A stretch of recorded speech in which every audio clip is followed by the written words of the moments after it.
साधु और खजूर। एक दिन की बात है, एक साधु गांव के बाहर वन में स्थित अपनी कुटिया की ओर जा रहा था। रास्ते में बाजार पड़ा। बाजार से गुजरते हुए साधु की दृष्टि एक दुकान में रखी ढेर सारी टोकरियों पर पड़ी। उसमें खजूर रखे हुए थे। खजूर देखकर साधु का मन ललचा गया। उसके मन में खजूर खाने की इच्छा जाग उठी, किंतु उस समय उसके पास पैसे नहीं थे। उसने अपनी इच्छा पर नियंत्रण रखा और कुटिया चला गया। कुटिया पहुंचने के बाद भी खजूर का विचार साधु के मन से नहीं निकल पाया। वह उसी के बारे में ही सोचता। रात में वह ठीक से सो भी नहीं पाया। अगली सुबह जब वह जागा तो खजूर खाने की अपनी इच्छा की पूर्ति के लिए पैसे की व्यवस्था करने के बारे में सोचने लगा। सूखी लकड़ियां बेचकर खरबूज खरीदने लायक पैसों की व्यवस्था अवश्य हो जाएगी। यह सोचकर वह जंगल में गया और सूखी लकड़ियां बीनने लगा। काफ़ी लकड़ियां एकत्रित कर लेने के बाद उसने उसका गट्ठर बनाया और अपने कंधे पर लाद कर बाजार की ओर चल पड़ा।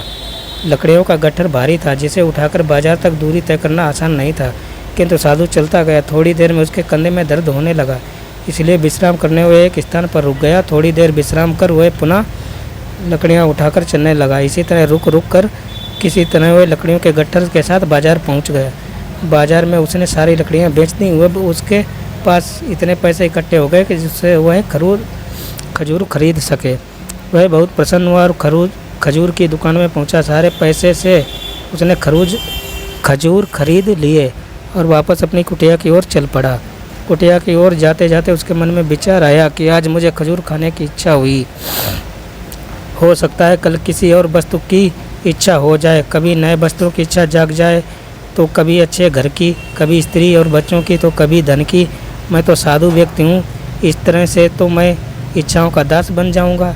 या विचार आते ही साधु ने खजूर खाने का विचार त्याग दिया। उस समय उसके पास से एक गरीब व्यक्ति गुजर रहा था। साधु ने उसे बुलाया और सारे खजूर उसे दे दिए। इस तरह उसने स्वयं को इच्छाओं का दास बनने से बचा लिया। सीख: यदि हम अपनी हर इच्छाओं के आगे हार जाएंगे तो सदा के लिए अपनी इच्छाओं के दास बन जाएंगे। मन चंचल होता है, उसमें रह रहकर इच्छाएं उत्पन्न होती हैं, जो उचित भी हो सकती हैं और अनुचित भी। ऐसे में इच्छाओं पर नियंत्रण रखना आवश्यक है। सोच विचार कर इच्छाओं के आकलन के उपरांत ही इनकी पूर्ति के लिए कदम बढ़ाना चाहिए, तभी जीवन में सफलता प्राप्त होगी। हमें इच्छाओं का दास नहीं बनना है, बल्कि इच्छाओं को अपना दास बनाना है।